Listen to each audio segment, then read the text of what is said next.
Unstressed, 16 to 17 degrees Celsius. Now we're going to listen to a different weather report. Look at it written and see if you can work out what should be written in the blanks. Here is the weather report for Sydney today, Tuesday the 14th of November. The sun will rise at 5:15 and set at 6:45. The minimum temperature for metropolitan Sydney will be 13, rising to a maximum of 30 degrees Celsius. Humidity today promises to be high at 70 to 80%. Okay, let's have a look at that. The weather report for Sydney today, Tuesday the 14th of November. She said Tuesday the 14th of November. The sun will rise at 5:15 and set at 6:45. The minimum temperature for metropolitan Sydney will be 13, rising to a maximum of 30 degrees Celsius. Humidity today promises to be high, 70 to 80%. How did you go with that? Remember, pronouncing final consonants will help considerably in hearing and understanding numbers. This is very important so that listeners understand what you say.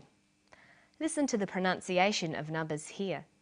Humidity will be high again today, ranging from 80 to 90% across the metropolitan area and possibly for the next 5 or 6 days.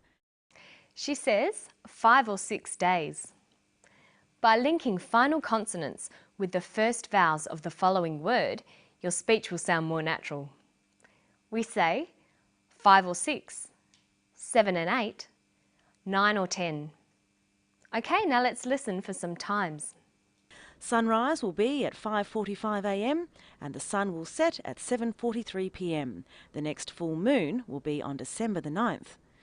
She says sunrise will be at 5:45 a.m. Sunset will be at 7:43 p.m. Notice the way we say the time. We say the hour and then the minutes as a whole number. And we add AM for morning, PM for afternoon. 5:45 a.m, 7:43 p.m. But there are a number of different ways of saying the quarter hours. We have 7 a.m. or 7 o'clock, 7:15 or 7:15, 7:45 or 8:15, 7:30, 7:30. Now let's listen to some more of the weather report. For those interested in fishing and surfing, windy conditions will prevail all day with winds gusting from the southeast from 10 to 15 knots, then easing to 10 to 11 knots by late afternoon.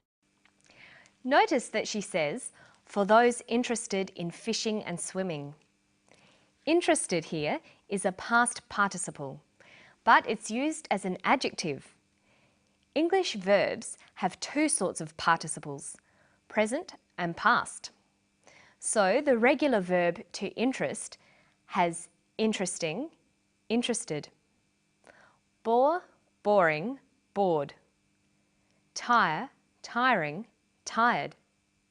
Excite, exciting, excited. When we want to say how we feel about something, we can use the past participle. I am interested in science. I am bored with reading.